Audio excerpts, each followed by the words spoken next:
Theme song is dope. Our theme song is dope. Welcome to another episode of Hill Talk Sports with TJ Hill and Scott Kennison. Scott, how are you today? You know, it's been a day, but it's been a good day. Lots going on. Just lots going on. You're breathing. That's good. We got stuff to talk about tonight. Don't we, though? Don't we have stuff to talk about? Scott, what do you got in your hand there, buddy? I've decided that for tonight, I need a drink, and I'm going to bust out a glass of Ardbeg Corey Brecken. It is a single malt scotch from the island of Islay. It is bottled at 57% APV. Where Islay at? ABV. Islay is an island in Scotland. There are 6 scotch-producing regions of Scotland, and Islay is one of them that is known for peaty, smoky whiskey. This has notes of, well, the best way to say it is have a campfire and take the last log that you've burned, and it's like campfire smoke, along with some butterscotch. Yeah, it hits a little light, and I almost want to say you can catch some light fruity notes at first, then it changes to butterscotch, and then it just finishes with a blast of like campfire smoke. The first two sound good, but the last one sound like shit. You know what's funny? It tastes good. I thought that too, but it's phenomenal. Phenomenal. I've tried one time, maybe. I waited to try a smoky, peated Scotch whiskey because the idea of something finishing like a campfire sounded horrible to me. But in all honesty, what it does is you get the flavor on the front, but it hides, you know, that nasty alcohol burn that you get at the end of a whiskey, like a Jack Daniels. Yeah. Where it's just the pure rubbing alcohol. So when that's supposed to hit, the smokiness hits. I've never smoked a cigar, but I imagine it would be kind of like that. I'm a tequila guy myself, but no. Speaking of drinking, hate to lead in with this, but it's kind of horrible. I did that, but I just did that because I just did that. Anyways, so we used to do a show called Sports Society and Spirits, and this would have been much better for that type of show to actually have some good liquor to talk about. Yes. Don't mind, we still can't drink though. Anyways, the Buffalo Bills drafted a punter that was known in the college ranks as the punt god. But anyways, so this kid comes onto the Bills team, and now he's being allegedly accused of raping a 17-year-old high school girl back when he was in college, which was last year. Happened around October, Halloween party. Allegedly, he gave her a drink, took her around the side of the building, had his way with her in a couple of different ways, then proceeded to take her in a room, the dorm, I guess, from what I read, threw her face down, and then his friends did their whatever, and that was the end of it. So now, Scott, you know part of the story too. I think you said that she said she really didn't want to go after him in court, or she wanted an apology and donate money to a charity. Is that what she was saying? You know, I want to see more of this come out, but from what we're seeing so far from her lawyer, this wasn't about money. Had he apologized and made a cash donation to a charity, there might not have been a civil suit filed. And I don't know if they're going to file criminal charges. I imagine they would, because it seems very open and shut. Well, I just said right now, that's enough right there, buddy. Yep. This is, and somehow she's still being painted by the punt god's attorney as a shakedown artist, when they've offered her money to settle and she doesn't want money to settle. It's not about settling it for money to her. Is at least what I've seen released at this point. Here's my thing. You got to be a stubborn ass For her not to want to press charges on what you did, you destroyed her life basically. So she doesn't want to press charges. She wants an apology and she wants a donation to a charity, not money to her, but a charity. Unless she is 17-year-old with the owner of a charity, which I doubt she was, she ain't getting that money. So you really got the brass stones to sit there and go, nah, we ain't gonna stop. We ain't giving no money to charity. We'll give you money, but not to a charity. Make it make sense. I think he just wants it to go away. It ain't going away now, buddy. And if he gives money to a charity, it doesn't go away. And this is one of the more disturbing news stories I've seen in a very long time, because without going into details, it's brutal. I mean, we'll just leave it at the details that are stated that occurred are brutal. What I said was enough. Yeah. He allegedly there is a tape with the police and the victim and Matt Ariza where she calls him and says, "Did we, have sex last night or at this party?" And he says, "Yes, and you should probably get tested for an STD." And then she asks him, "But did we have actual sex?" And that's when he replies with something allegedly to the tune of, "This is Matt Ariza, and I don't remember anything from last night," and ended the conversation. There is a lot, I understand, in a lot of cases where you reserve judgment, but there seems to be a lot of open admission here from Matt Ariza about what did or did not happen. And I can't see a way where he doesn't come across, where he isn't a scumbag. I want to say this. Remember, I texted you earlier and said he's what you said he was on the surface. On the surface, I'm gonna say that because there's been cases before where they started like this and then they came back around and was like total bull. I'm not saying this is the case. I'm saying I'm gonna wait to reserve my final judgment until everything's out. This dude did this to this girl. These guys, they go to jail. But here's the thing that got me kind of going like, wait a minute, what's going on?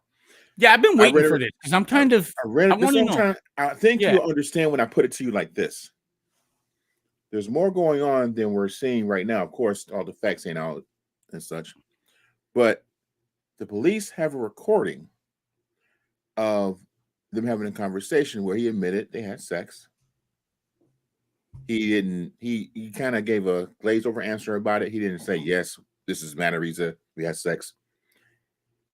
He doubled back and said he forgot everything, but you already on tape saying you remember having sex, get an STD test. Now, how did they get in contact? If Matt's smart, which obviously he's not because he admitted to having sex with her on tape, you didn't know her prior, supposedly. According to all reports I've seen so far, they did not know each other until this whole thing happened. How did she get his number if he didn't give it to her himself prior? Or did the police just subpoena it? Because they can get that information. Okay, so this girl that I had sex with whatever weeks ago calls me and didn't have my number before. Wouldn't they be like, how'd you get my number? Like, why are you calling me? I don't have your number. We don't know that that's not on. It couldn't have. Maybe she texted him first to set up the call. There's a lot of things that the police might have even told her to do before they get on the call. My biggest cloud over my head where I'm going foggy is like CBS News reports she did not know him prior to the assault, but yet she calls his phone. That don't make no sense to me. I mean, I think that one can make sense fairly easily. Break it down. I mean, no, she may know people who know Matt Ariza and can get his phone number. The police can easily get his phone number once they know the name of the person who's a suspect. All of this information can be obtained by the proper authorities. He didn't have to give her his phone number for her to have it. Look, I can probably go on. You can go to certain search engine sites and look up people and get their phone number attached to it because it's been used for things or what they think is their cell phone number. You can do background checks. It's not hard to get a cell phone number. The fact that she had his cell phone number doesn't mean anything. No, I'm not saying. I'm saying no. It doesn't mean anything crazy. What it means to me is they had prior contact with each other. Yeah, and I think that actually makes it worse for Matt. Absolutely does. But There's a had they lot done of anything these. before? I don't know, First of but all, I she's don't. 17, bro. You shouldn't be there in the first place. Yeah, I don't. Flat out. It can't. Not. I don't think. I know it can't excuse him of the actions. No, nothing He's can. in a best case scenario. Matt Ariza, as a senior in college, knows a 17-year-old high school senior, invites her to a Halloween party at his house, Oof. plies her with alcohol until she agrees to consensual sex that ends up brutalizing her, and then afterwards she reports it and there's a civil suit. That's in a You best still got case, in the problems. best case of his telling of this story. I don't believe that telling of the story. I No. believe it's exactly what the victim says it is. I believe that this is a gang rape, and I believe that that Matt Ariza and his friends here are going to jail for some time, and they deserve to go to jail. I agree. Um, where all of this conversation started from is, TJ, I told you that what I want to see is every member of the Buffalo Bills front office that was complicit in naming him the starter after they were informed of this allegation in July, suspended for at least a year without pay, pending reinstatement, like they wanted to do to Deshaun Watson. I want to see the Buffalo Bills themselves find $100 million at least donated to charities for victims of sexual assault and education and prevention on college campuses. Um, and I want to see the Bills forfeit every single draft pick they have for the next 2 seasons. For the next 2 seasons. If the league has said that this is important, they're taking a stand against Deshaun Watson. And you know what? It is important. This is an incredibly important thing. You're not going to end abuse of women on college campuses or sexual abuse of women, period, until you stop making excuses for the perpetrators and until you actually come down with punishments that mean something. TJ, you said you're going after Deshaun Watson. Go after the owners next time. Go after the front office next time. Let's do it. Let's go after him right now. Let's send a message that this is not okay.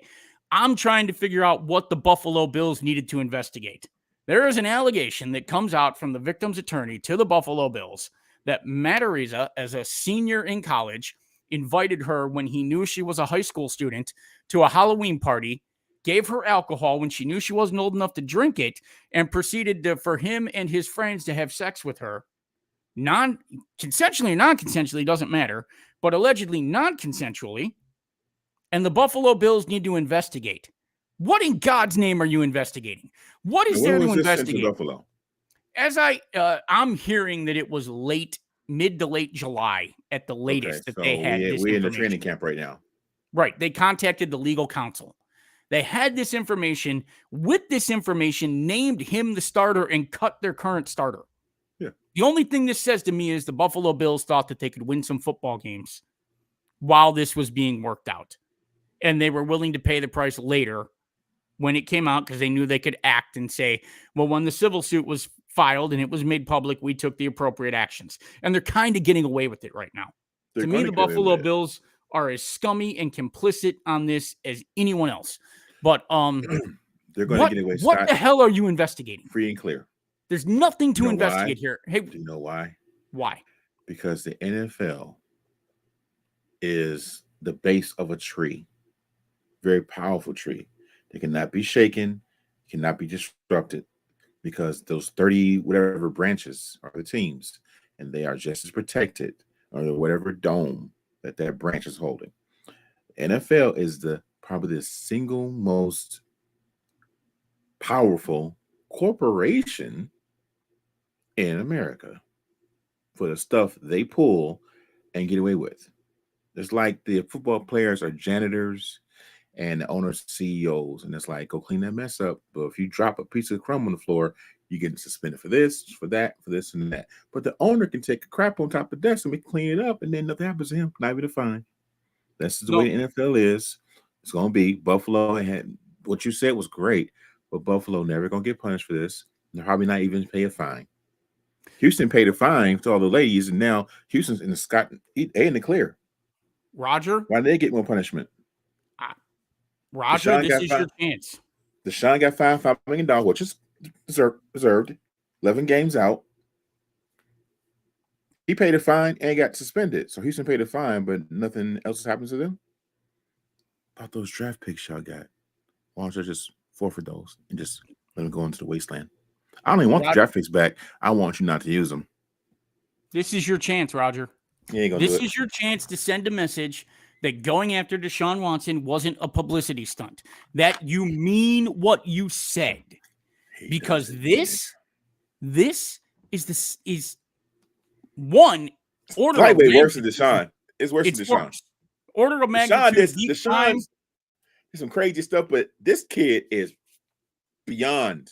They both committed 21, dude. sexual assault. 21. Deshaun committed a low grade. This is a lower grade. This is a much higher grade. But Raj, the Buffalo Bills knew of this allegation, not when they drafted him, but they knew of this allegation when they named him their starter and cut the other punter. They knew of this allegation, which tells me they also acted within 48 hours of the media making this public, which tells me the Buffalo Bills knew exactly what they needed to do. They waited just long enough for their sad-ass cover story that we're investigating what's going on and trying to hear all sides of the story to come out. They thought they could win some football games with the punt god. They got caught, and now they're successfully saying we're parting ways with Matt. And they shouldn't be. This is not good by the Buffalo Bills. This is part of the problem. Matt says he told the Buffalo Bills about the allegations. What? And they knew it. Yes. Oh, wow. He says that he was open with them about it at points after confronted. What are you investigating? There's nothing to investigate. I'm going to say here. something, Scott. There's no possible version of his story that isn't a crime. No possible version. This is why NFL is so powerful. I want to ask you a question, Scott, as a Browns fan. As a Browns fan, what are the top 3 front offices in the league that you respect the most? Starting from 3, please. Do you have 3? I don't have 3, but I got to say 1. Go ahead. Say their name. See, this is a trap. Just say it. It's true. It's the same one. It's the same one I'm picking. It's true. Goddamn Pittsburgh Steelers. It is. I'm sorry. I respect their front office out of anybody in the league. But that said, I can't even respect them because they're the ones who stood by Big Ben for 20 years. We're thinking like too much, bro. That's why I was going with that. There's no front office to respect. The best moral front office in the league. Still caved into 2 counts of rape.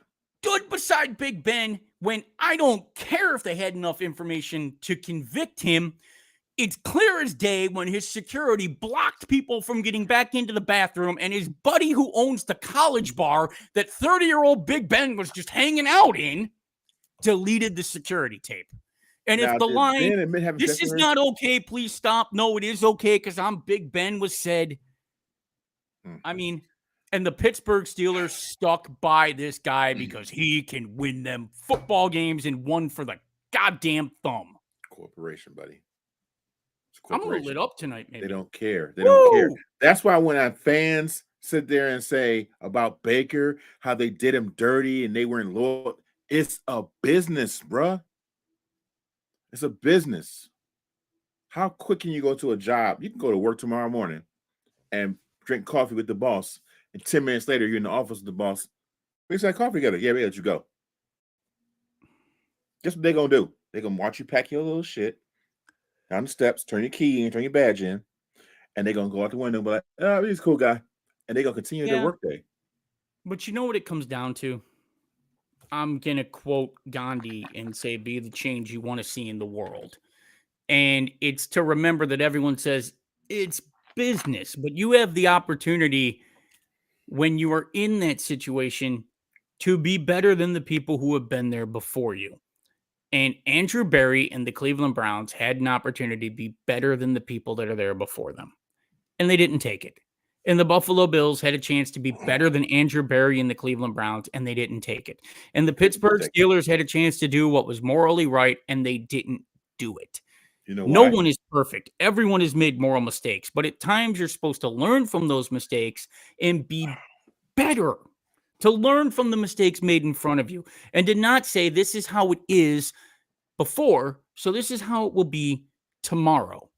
And so that's why I'm saying The nonsense of we can't give Deshaun Watson more than 6 games because Big Ben got 6 games is like saying I can't convict this person for killing their wife because OJ got off.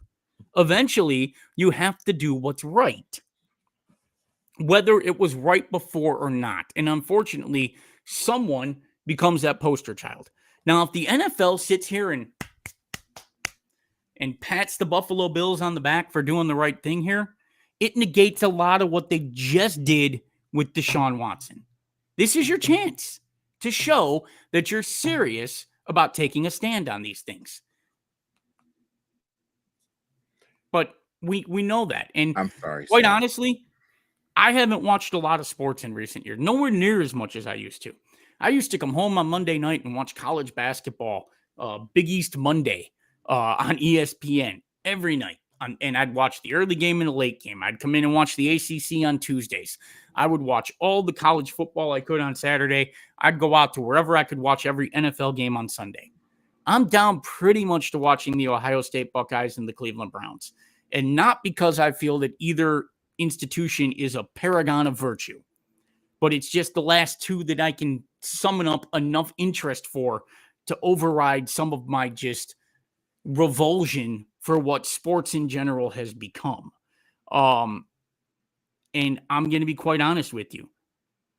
I'm excited about this Brown season, but nowhere near as excited as I should be about the Cleveland Browns being a legitimate Super Bowl contender for probably the second time in my life, with last year before the injuries being the first time.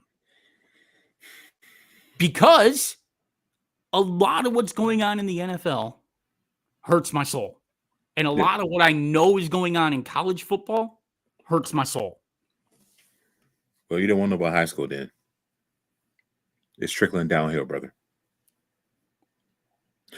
Do you know some states actually have NIL deals for these kids in high school?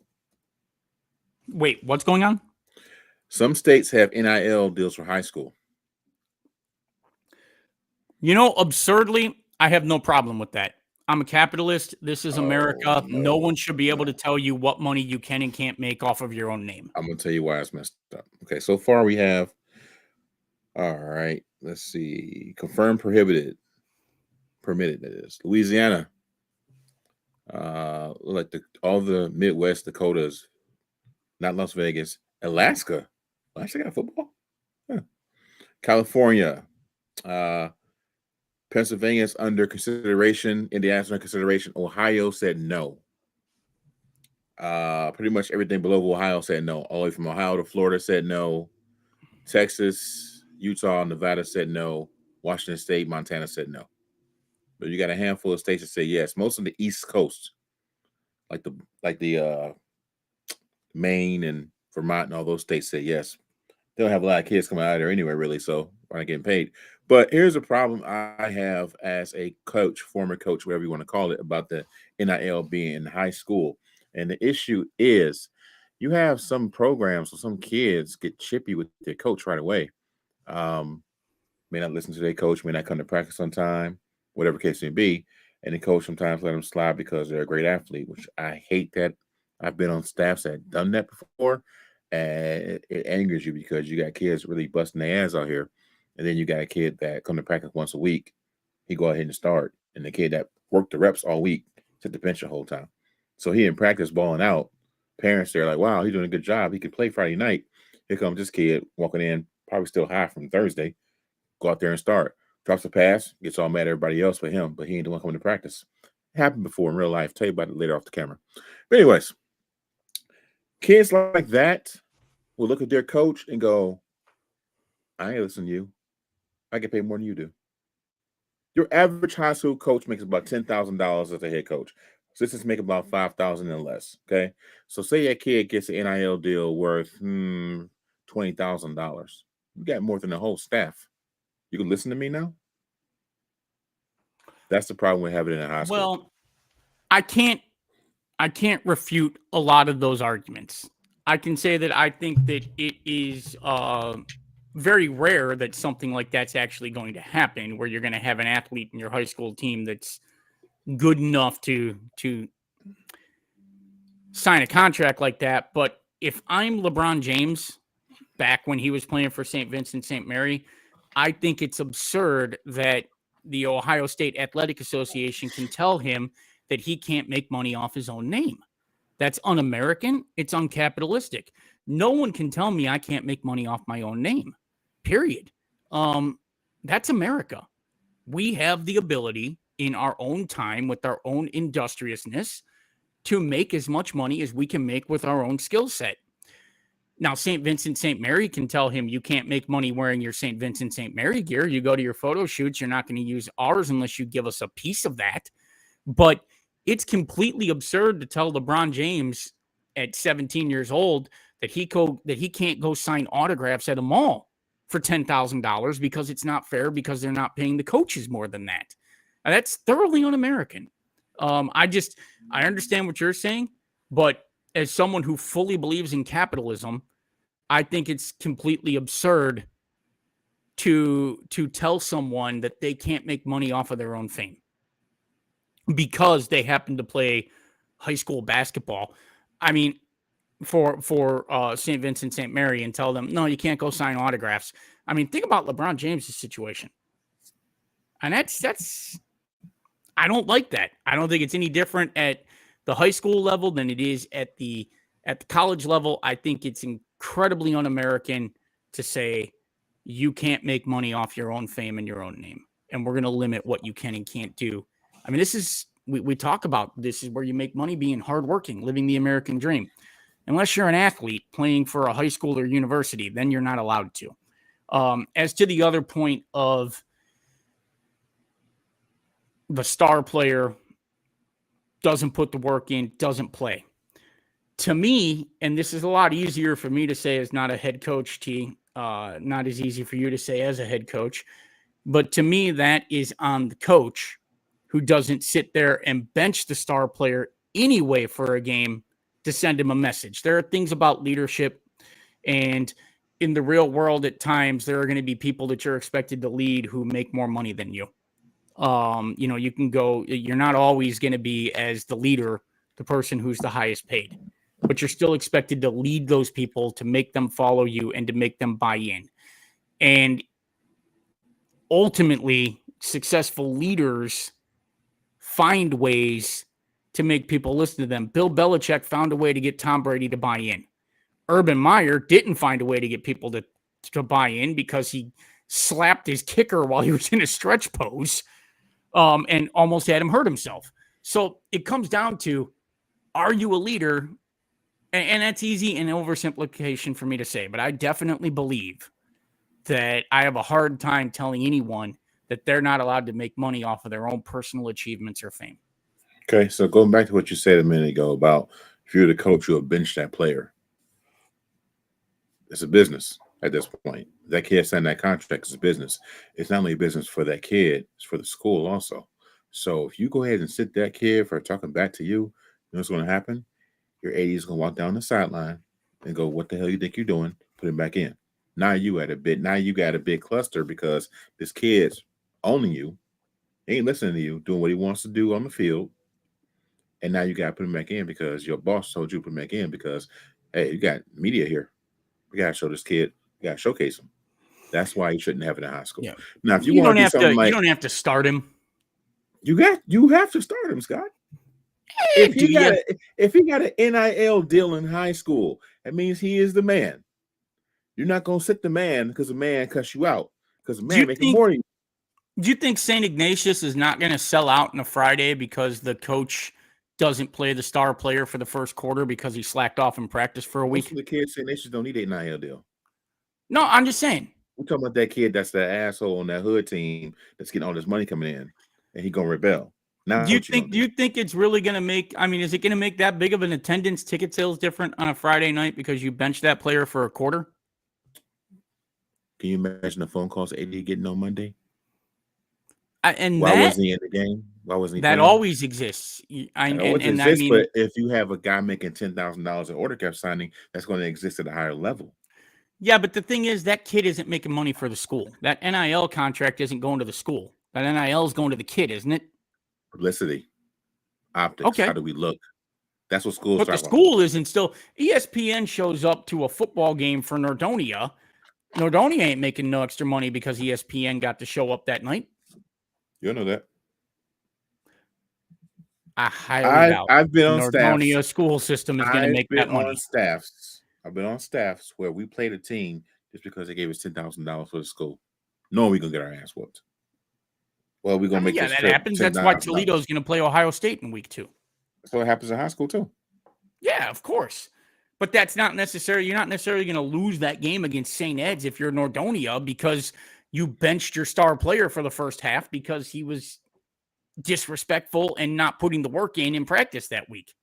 Okay. And ultimately, any high school that does, I mean, look, I get how the real world works, but they cling to their scholar athlete garbage in molding young men. Then they should be backing that teacher. They shot it down by a huge margin. Like 5 people say yes. It's not easy. It's not easy for the coaches, but I think that the right thing as an American is to let the kids make money off of their own fame and accomplishment. Think about the referee. Say he makes a bad call and the referee doesn't. He makes a call where he gets referee's face. You're out of the game, right? Yeah. You're out of the game. Guess what that referee's not doing next week? Reffing. Yeah, but at the same time, referees have to do that at every level. What do you think happens in the NBA playoffs if a referee throws LeBron James out in the first quarter for a double technical high foul? School, though. Let's stay on high school, though. My argument is a bad idea for high school. And this is the reason. These are the reasons why it's a bad idea for high school. Because kids are so immature. You give them money, they get the big head. I ain't listening to you no more. I'm not going to your workouts no more. I'm not doing none of this because I'm the tribal chief. I'm the man. That's what they think. I can't argue your point. It's a fantastic point and it's a valid point. And the only thing I can come back and argue it with it is that I'm an American Ferengi capitalist who believes everyone has the right to make money. Yes, I snuck a Star Trek reference in. Go figure with all the nerd stuff behind me. But I absolutely can't come off of that. And I understand all the validity of what you're saying and how hard it makes your job as coaches. And I can't disagree with you. But the capitalist in me says you got a right to go make that money. Now, if you got some kind of thing where you could be a certain age and got to do it, like say you got to be 16 to 17, and then your money's put up in the trust, so you get 18. Then you got different ways to look at it. If you violate this, you put clauses in it, yeah. Put a bunch of clauses in it. I just don't understand what right the school has to tell an athlete they can't sign a deal with Nike. I don't understand why St. Ed's can tell their – I don't understand why St. Ed's has the right to tell their star quarterback that he can't sign a cleat deal with Nike. Well, I don't understand why Texas A&M could tell Johnny Manziel he couldn't sell Money Manziel signs when in the few fleeting minutes of his fame before his lack of talent sunk his career. That's what I have a hard time reconciling. I'll give you one more shot at why this is a bad idea. Because OSHA can't make any money off of it. Yeah, that shouldn't matter. No, it matters because that's how the world works. If you're going to do this, I want to cut too. Let me go back to our first topic. You have a chance to be better. You're working for OSHA. You're not supposed to be there to get rich. You're supposed to be there to help develop young men into excellent members of young men and women into excellent members of society and get them prepared for life and develop scholar athletes and help them get scholarships to go to college and become contributing members of society. If that's the job you say you're going to live, go live that life. If you want to be all about money, go be a paparazzi chasing after a celebrity who stumbled out drunk of a club at 2 a.m. So what do you want to be? Be authentic. Be real. You are from another dimension. Garbage. You're from a different Earth, not from this Earth. You came through a portal. I got a beard tonight. I'm Evil Scott from the parallel capitalistic universe. Something, because that shit ain't gonna happen nowhere near around here about that. Biden voting Scott is gone. This is Evil Scott from the parallel universe. We took the whole thing off. We're way off track here. We on something NIL deals That's right what now. I do. I don't know how we got there, but let's go back to our original. Does it surprise you? About to talk about, which is the predictions for the game on the 11th. We were going to go ahead and talk about our predictions for the whole year, but I'm going to wait to like week 4 to see where we're at. Because I feel like this season is going to be a wild one. I absolutely feel that way. So, Scott, we're going to talk about the game real quick, and then we're going to give our predictions if it's going to be a win or a loss. Save that for the end, though, okay? Browns are going down to play Carolina Panthers at season opener. What's the Browns record in season openers? 1 in 1,001 or something like that? Oh, it's absolutely atrocious. Didn't Jason send it to us a couple days ago? Since 1999. Yeah, I don't have it. I feel like they've only won 2 season openers since 1989. 89. Or 99. They might have won 1 season opener since 99. See, I think they did win 1. They've won 1. It's something atrocious, like 119 and like 119 and 1. 119 and 1. Is that really what it is? I'm looking. I just looked it up. I just Googled it. Okay, so it's a record of 119 and 1, 15 losses at home in the NFL, 13 straight losses in the opener. Death, taxes, and the Cleveland Browns losing the home opener. Wow. And it's ridiculous. Not even the home opener; it's the opener. Period. Right, losing the opener. That's on the road or home. Yep, that's horrible. There's been a lot of horrible teams since 1999. I mean, I really think about it, you had the 2002, 2003 team, the 2007 team, high school Mike Pettine's team, and the team since Stefanski's been here. The rest of those teams weren't so good. All right, so I'm gonna go real quick. Let's go. I gotta do this because it's here now. Wow, that's a 2020. That ain't the rest of them. They lose last year in 2020. Oh, they did. So that's 120 and 1. Let's go to 2019. All right, so 99. That's 2 more of them. Yeah, no. Steelers, we lost 43-0. That was an ugly game. I remember that one. Ty Detmer started. They brought Tim Couch in the second quarter. Jaguar 2020. 2000. 27-7 loss to the Jaguars. Tim Couch coach. Chris Palmer still there. Let's see. 2001. 9-6. Tim Couch the quarterback lost to Seattle. We're getting closer. Yeah, 9-6. 9-6, baby. Butch Davis in the house. Let's go. Oh God, leading rusher was Janelle White. That was really back in the day. 2002. There's a throwback. Travis Prentice coming next. Lost to the Chiefs, 40-39. We are building something. That's the Dwayne Rudd helmet game. We are building something here. Yes, they won that game. Screw that. They won that game. Kelly Holcomb was a quarterback. Remember his barbecue sauce? Yeah, let's go. No, it was hometown. Wasn't it mustard? Was it Kelly Holcomb's hometown mustard, or was it barbecue sauce? All right, so 2003, we got the Colts. We lost 9-6. So that's 3 years in a row. We starting to build something. Again, Butch Davis the coach. Clay Holcomb quarterback. That was a home game. 2 home games in a row. 2004. Holy crap. The Baltimore Ravens. We lost 20-3. No, I'm sorry. Scratch that. We won. Our first opener winner was against the former Browns at home with Jeff Garcia leading the way. I just stay with that Jeff Garcia. Number 5. Jeff Garcia. Ruben Drones was the leading rusher. Holy God. Ruben Drones. Right. We got him from the Broncos. Now, here we go. This is where it drops off now. 2005, lost to the Bengals, 27-13. Romeo. Romeo. Oh, yeah, we're way early for Mangini. Who was the quarterback? Oh, Trent Dilfer was the quarterback. It's hilarious, man. You can't make this stuff up. 2006, I remember this game. We lost to the Saints. Romeo was the coach again, 1914. Charlie Fry was quarterback. Akron grad, Charlie Fry. Leading rusher in the game, Charlie Fry. I can't make it up. 2007, we got a 34-7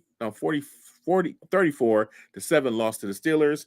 Again, we have Romeo as a coach. Charlie Fry benched in the first half for DA? Derek Anderson. You know it. Derek Anderson went crazy in Arizona, man. Let's see. Jamil Lewis again, leading rusher. Look at that.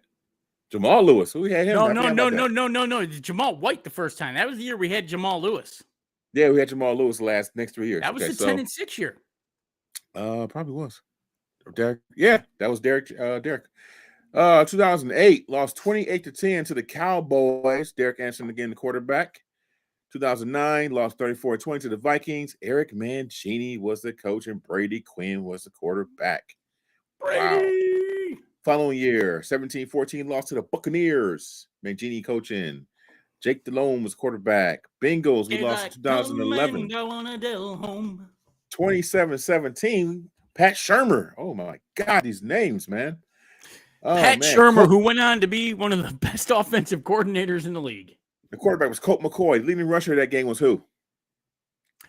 Josh Cribbs. Peyton Hillis. Oh, it's good to see him back this year. I saw number 40 as a lead blocker this year. He got cut. No, he got cut, seriously. So, got 2012, the Eagles beat us 17-16. Brandon Weeden was a quarterback, and Trent Richardson from Alabama was a running back. That's what I thought we were going to turn around right there. 33-year-old rookie Brandon Weeden. Well, I thought the running wise anyway, shit, you know. So then we got 2013, we got the Dolphins 23-10. We lost. Oh, the Chudster was in the house with Brandon Weeden, quarterback still. 2014 Steelers 30-27. They always get them close games where we thought to win it, and then it's like, high school Mike Pettin, the coach, and Brian Hoyer, hometown boy, was the quarterback. The hometown hero selling cheesesteaks for Mr. Hero. 2015, we got lost 31-10 to the Jets. Pettit still coach. Josh McCown injured, replaced by Josh McCown got injured, replaced by who? I can't hear you. Is it Manziel? Is it Manziel? I'm on my money phone. Leading rusher was Johnny Manziel. I can't make this up, people. 2016 Eagles, we lost 29-10. Hugh Jackson was the coach. Here we go. Hey, wait. In that home opener in 2015? Yes. They actually lost the game because when the ball was snapped to Manziel, he was sniffing the 50-yard line. Stop. 2016, 29-10 to the Jets. I'm telling the Eagles. Robert Griffin III was the quarterback. Isaiah Crowell was a top running back that game. 2017, lost 21-18 to the Steelers. Kaiser was a quarterback. Is he still in the league? Worst quarterback in Browns history. Bro? Even worse than Johnny Manziel, the red zone turnover interception machine. Is he? What? Let me look. Is he in the league? I can't imagine he went to Green Bay, and I ain't heard from him since. Let's see. Then 2018, we got a loss to this. Oh, he's a free agent. He's gonna stay free. Free at last. Thank God Almighty, I'm free at last. All right, so not the Jets, but the Steelers. He last played for Green Bay in 2018. He done. He Kaepernick. Hasn't played since that year. So then we got he was 20 of 42 as a backup, 47%. In his 1 year as a starter for the Browns, he completed 53% of his passes, went 0-15, threw 11 touchdowns and 22 interceptions. I do believe that he is the worst starting quarterback I have ever seen in the history of the NFL. That's horrible. Continuing here, we got a tie against Pittsburgh in 2018. Tyrod Taylor was quarterback. And 2019, we lost to the Titans, 43-13, where Freddie Kitchens at coach, and the quarterback was, I'm going to grab my balls, plant a flag. See you next Sunday, Baker Mayfield. And let's lead into that. I remember the tie in 2018. That was the first football game I watched with my wife, and what we consider to be, well, we have two things we consider to be our first date, but that is considered to be our first date. Watching that tie, and I thought we were going to win it. So, speaking of winning, winner right here. Baker Mayfield, who we just mentioned, will be seen again in about 11 days. 12 days. We sure will. I've seen highlights of him in the preseason. He looks sharp, what I've seen. But then again, they can do what they want to do with the stuff. I saw one pass it through. That was money. The two defenders. So Baker has not matured much, as we see. He still lets never going to. Neither did Brett Favre. Brett Favre. Baker was stopped by a silent reporter. Buffalo, and asked, "Hey, Baker, how you feel about playing your former team?" Baker replied, "I'm gonna f them up." Okay, Baker. Okay, I respect that. I respect that you feel butthurt a little bit. They did me wrong, and but Baker is a business. Understand that, son. Now, I had a little tussle with a friend a couple days ago about the comments that Baker made. He was upset by the comments. We can't do that. We can't love Baker when he's doing that to everybody else, but then when he do it to us, we hate it. That's what we wanted, right? You fell That's in who love with Baker him. is. That's who Baker is. We know that. Is he matured? Hell no. Now, here's the subject. He felt like Miles Garrett should have had a response to what Baker said.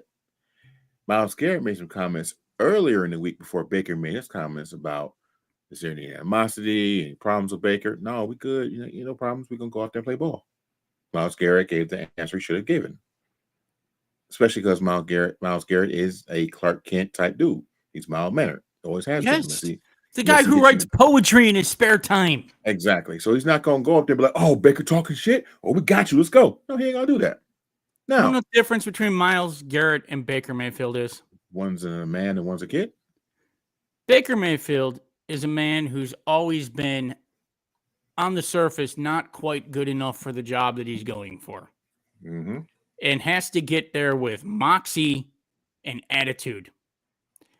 And Miles Garrett is simply a beast of a man who is, quite frankly, probably the best to ever play at his position, who doesn't need to supplement his brand with a bunch of hijinks and marketing. Miles Garrett can say, yeah, it's motivation for us. And I understand why it's motivation for him. Miles Garrett doesn't need gimmicks for the brand of Miles Garrett. Miles Garrett has never had to prove to anyone that he deserves the position that he has. And Miles Garrett has never had to play with a chip on his shoulder because everyone said he wasn't good enough to do it. That's the difference. One is bred from the confidence of being the man and knowing that he is and not having to prove it. And one is bred from the confidence of not being the man, being told he isn't, and having to prove it over and over again. And by the way, doing it pretty much at every step of his career.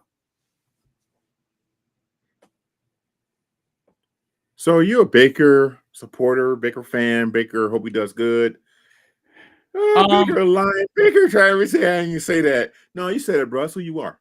You Yeah, said that. listen, I Let me tell you hated something. Baker I'll tell you something. Mayfield for a I'll while. tell you something. I'll tell you something. I ain't gonna tell you who said this, but you read between the lines. I met a young football player one time working security.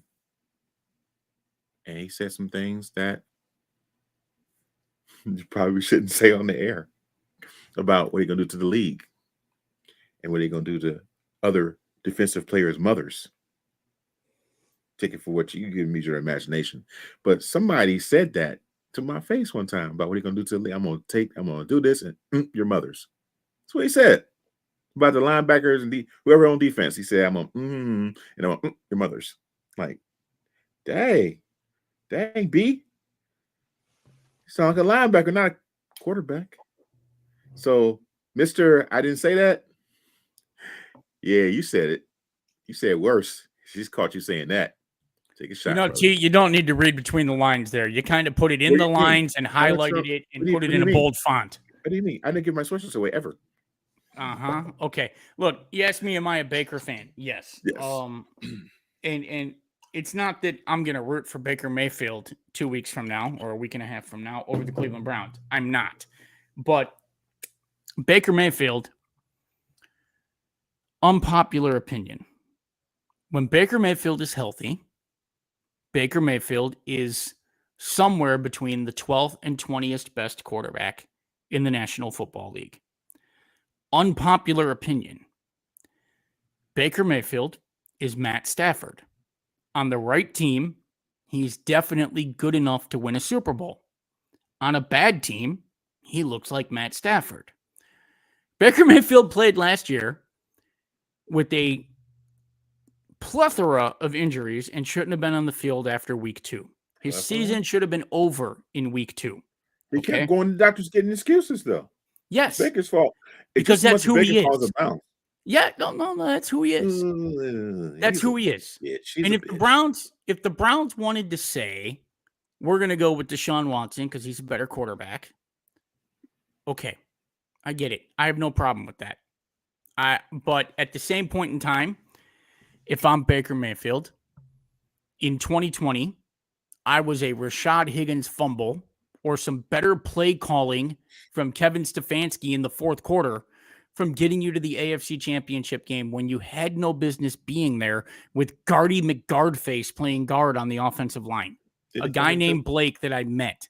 I'm the guy that got you to your first playoff appearance since 2002, the guy who won you your first playoff game since 2002. See, I that's what I came got. back the next year and I gave you everything I had injured, and you told me, say la vie, down the road for a guy with an obsession with happy endings.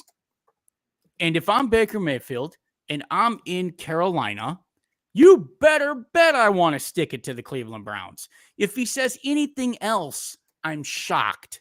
As a man, if I'm done the way Baker Mayfield is, and someone says, you looking forward to this game? I'm going to say, yeah, I'm going to them up. Because, yeah, okay, it's not popular to say these things in America anymore, but as a man, if you kick me to the road and say I'm not good enough for your organization or your team, when I play you, you better bet that I am going to be coming with everything I've got to screw you up. I can't blame Baker for that. And no one who is an athlete should blame Baker for it. No one who is a competitive person should blame Baker for what he said. No man in America should blame Baker for what he said, because we've all said something like that at some point in time, and let our ego do the talking. And here's the thing. I really hate to say this, but I think Baker Mayfield's going to beat him on Sunday. I think Baker Mayfield's going to stick it to him. I'm not, and it's not because I think that Carolina is necessarily a better team, but I disagree with what the Cleveland Browns did by not giving Jacoby Brissett more reps in the preseason and not having him more game ready to go in week one. I disagree with a lot of the sitting of the starters that the Browns did. And I don't think that Browns offense is going to be in rhythm on week one. Now, this is where you isolate this, Lou, because they score like 51 points and Jacoby Brissett throws for 400 yards and Nick Chubb rushes for like 250 and 4 touchdowns. But I think this Browns team is not going to be in sync on the offensive side of the ball on the first week of the season. I also think there could be some problems on the defensive side of the ball because almost none of the starters played. And I think it's going to take a second for them to get their game reps in and be ready to go win this game. Baker Mayfield is a guy who uses things like this. When Ohio State beat him, he came back in his second season and made sure that that didn't happen again. Baker Mayfield is a guy who needs fuel to motivate him at times. And Baker Mayfield is a guy who, when you tell him he can't, he shows you that he can. I also think that the Carolina Panthers have probably been, by the nature of what they needed to do in a quarterback battle, are more ready on offense for this week one game than the Cleveland Browns are on defense or on offense. I don't think Carolina is the better team, but I do think they're going to be more ready to win this game on week one than the Cleveland Browns.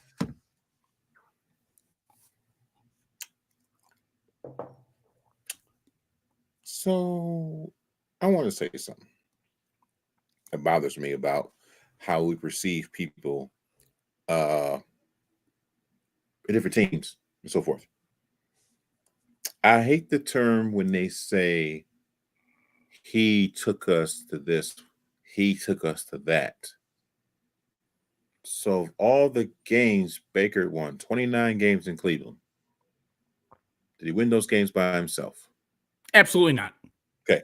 This is what I'm saying. Now, this is what I'm saying with media. The media itself, the commercials you hear, Baker Mayfield led us here, and Baker Mayfield no, Baker was part of what happened.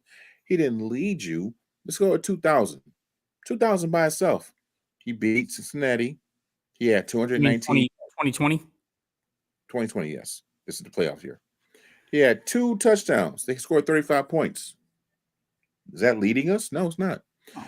You played Washington, you had 34 points. You got 2 touchdowns. That's 14 points. Otherwise, on the ground. My point is this: to say that Baker Mayfield, Brett Favre, whoever the quarterback is, they always put the quarterback up like the quarterback is doing all the work by himself. Now, if you got a game where it's 35 points, that's you scored 35 points, and you threw 5 touchdowns, guess what? That quarterback won that game for that team. His throwing and the receivers catching is what won that game. Not nothing else. That. But when you got more yards rushing and more touchdowns rushing than you have yards passing, that doesn't go on the quarterback. That goes on the team. No. Football is the ultimate team game. And you don't is. win a football game. Listen, sometimes in football, the biggest play of the game is the block that the running back on third down picked up to give Auburn, Alabama a second to complete that pass down the field and for the receiver to come open. Yes. Sometimes the biggest play of the game is a massive hit made on a pulling guard to spring Nick Chubb for an 80-yard run. Okay. Those are fun. Sometimes it's on a screen pass where the offensive lineman has the wherewithal not to be downfield too far before the pass is thrown. Sometimes these are the things that make a victory.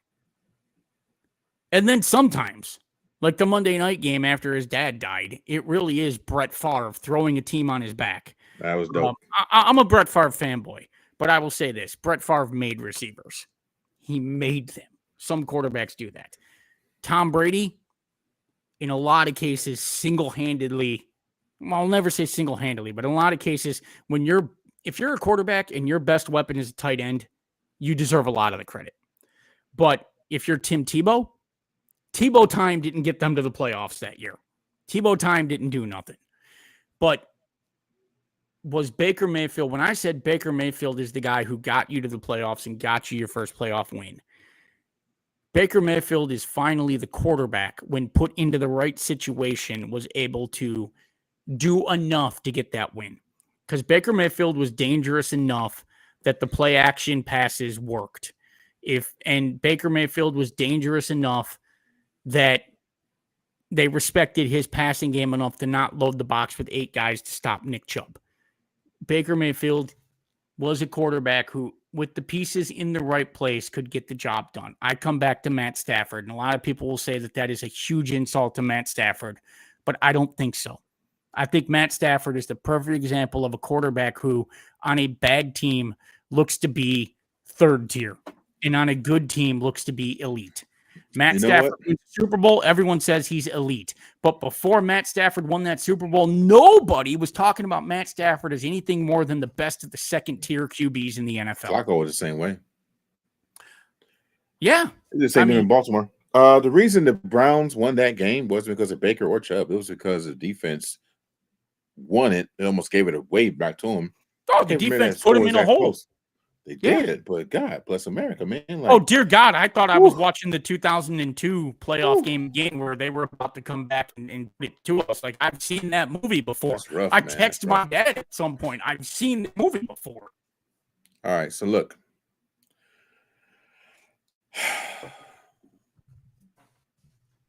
You think the Browns come back home against the Jets 0-1, correct? I do. Scott. Now, look, there's ways around that. Nick Chubb and Kareem Hunt have a massive game. There's something that I think is going to happen this year. This is my, I'm terrible at fantasy football, but here's my value pick. David Njoku. David Njoku should eat this year. Njoku has never had a great season because Kevin Stefanski was running him with 2 and 3 tight end sets. But this year, if you're actually running only 2 tight end sets or 1 tight end sets, David Njoku should be consistently matched up against a linebacker or a safety, and he should destroy them. Or he should be matched up against a slot corner who he should, again, destroy because of his size advantage. David Njoku should have the best year of his career this year. The only thing that can stop Feet Njoku is if he drops passes. But he makes the crazy catch, he drops the one right to him. Chubb, Hunt, Njoku, can have a fantastic game week 1, and this defense can come ready to play, and Myles Garrett can absolutely terrify Baker. Baker can't see over the offensive line and has one of those Baker Mayfield games where he throws 4 interceptions and is just locking on to wide receivers and is complete trash. All of that can happen. But I believe what's more likely to happen is that the Jacoby Brissett-led offense, with only a quarter of play in the preseason, stumbles, scores maybe 13 points, and Baker Mayfield gets just enough on the scoreboard to beat the Cleveland Browns. Who has the number 1 ranked offensive line in the NFL coming into this year? Do you know? Boy, I want to say it's the Cleveland Browns, but let me guess that it's the Carolina Panthers. You are incorrect. Cleveland is ranked number 2 going into this season. The number 1 offensive line by PFF.com is the Philadelphia Eagles. Okay. Cleveland's number 2. Carolina Panthers. This is what I'm going into this real quick. Then we can close up shop here. They're ranked 24 coming into the year. So I think our defense would be key for this game, stopping Baker. Baker plays great when chips on his shoulder. He got a lot of chips right now because he hates how they did him. I get it. Baker going to try to light us up. Hollywood Higgins trying to light us up. 2 former Browns coming at us right now. We're going to them, whatever. I think. Well, Hollywood Higgins might struggle to light up a senior citizen on a rascal mobilized chair. I mean, he catches the ball and he runs great routes, but I think what we're not talking about is McCaffrey. Well, he get injured. He'll be injured by first quarter, so he's done. I think a defensive secondary is going to be big in this game. I think when Baker said, or what he didn't say, I think they used that because Myles Garrett did make a comment. He said, we're going to use it. We're going to note that, and we're going to use it. So he's saying, in other words, yeah, we're coming for your neck, boy, but without saying that. Now, the secondary really going to be out there because they're actually all healthy, and they're going to be waiting for Baker to throw some erratic passes to pick them off. I say if Ward or anybody in secondary can get 2 or more picks, we can take the win. I think defense, our ends will be key when Baker rolls out to stopping him from rolling out.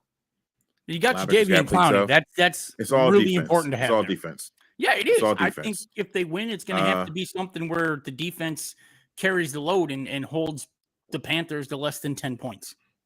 We're going to know what the Browns are after this game. For the 1-19 record openers, we're going to find out what they're about. They can pull this out in Carolina. They can run off 4 games. My hope for this season is on this defense. It's a very talented defense. It is one of the more talented. It's the most talented secondary we've had since Minifield and Dixon. It's an incredibly talented secondary. It's probably better than that when you add in. And if Kevin Stefanski uses John Johnson correctly and puts him in the box within 10 yards of the line of scrimmage and lets him do what he can do, you have an incredibly talented secondary with Newsome and Ward and Greedy Williams. You have a havoc-wreaking linebacker in JOK. I'm kind of hoping Phillips takes over Walker's spot. You have the best pass rusher in the league in Myles Garrett. You have the best, possibly one of the best run-contain, edge-setting defensive ends in Jadeveon Clowney that you oftentimes you won't see it show up on the stat sheet what he does by setting that edge and keeping back-end containment, which we screamed for years that the Browns don't have. Taki, who I didn't like, is coming into his own as some depth. Yeah. I worry about the Browns in the middle of that defensive line. I did see some things that Ndamukong Suh might want to come here, which if you can get him on the cheap might not be a terrible thing. But this defense can potentially carry the Cleveland Browns very, very far. Yes. And I think it's going to have to at first because this team is going to go as far as this defense will take it and as far as chunting the ball down the field between Nick Chubb and Kareem Hunt. I said it again, chunt. Kareem Hunt. What's wrong with you? What's on your mind, buddy? A couple glasses of Corey Brecken has me slurring my words. Right. But, my goodness. They're going to go as far as this running game can take them and as far as this defense can take them. I think Jacoby Brissett has the ability to be a good caretaker quarterback with all the assets this team has. But that said, Kevin Stefanski, got to step your game up. I need good offensive game plans. I don't need to see David Njoku lined up against the best corner in the league on a fly route and hoping that wins. I don't need to see reverses to David Njoku. I don't need to see a whole ton of 3 tight end sets where you're scheming open your Toyota Priuses while you're not trying to while you're using Cooper as a decoy. Your weapon is Cooper. Your weapon is David Njoku in a 3 wide receiver, 1 tight end set. Your weapon is Nick Chubb. Your weapon is Kareem Hunt. Use those weapons, please, Kevin. Please. We'll see what happens. I got the Browns coming back home 0-1, bro. I think they're going to choke. Yeah, I got the Browns coming back 0-1 like you. Everything you said, I don't think they're ready for the moment, honestly. You go into a hostile territory, your quarterback, you got a new quarterback that's a former quarterback of the team coming in. I mean, it's a revenge game for Baker. It really is. And Hollywood, for that matter. Yep. But the thing Hollywood. Can the Browns live up to the hype? That's the problem. Real quick, predictions for Saturday. I'm going to say yes. I'm going to say yes because eventually talent shows. And like I said last year, look, if you took me back to last year with the starting lineup from last year and asked me to predict the Cleveland Browns record, I would say 12-5 or 13-4 again. If injuries don't happen, talent will show. And there's very few teams in the league with more talent than the Cleveland Browns. Yeah. Real quick before we shut it down, predictions for Saturday's game, Notre Dame, Ohio State. 51-13. The Ohio State University gets the W for Scarlet Gray Kennison's first game as an Ohio State fan. That's awesome. All right, we're gonna log out of here. Wait. What's your prediction? Oh, me? Yeah, you can't just ask me. You already know. It's OSU. Come on now. That's a no-brainer. It don't matter who we face. It's always Ohio State. Notre Dame's talking some crap too. I feel like they are. They go. Like That's Ohio good. Ohio State's staying quiet. They staying quiet. Ohio State ain't responding. I like that. There's so much talent, and I think CJ Stroud is just gonna light the NCAA on fire. Let's go. For Lewis, our producer, for Scott, we will see you again the day after the Browns' first game, which is the 12th. And we'll talk to you then and break everything down for you guys.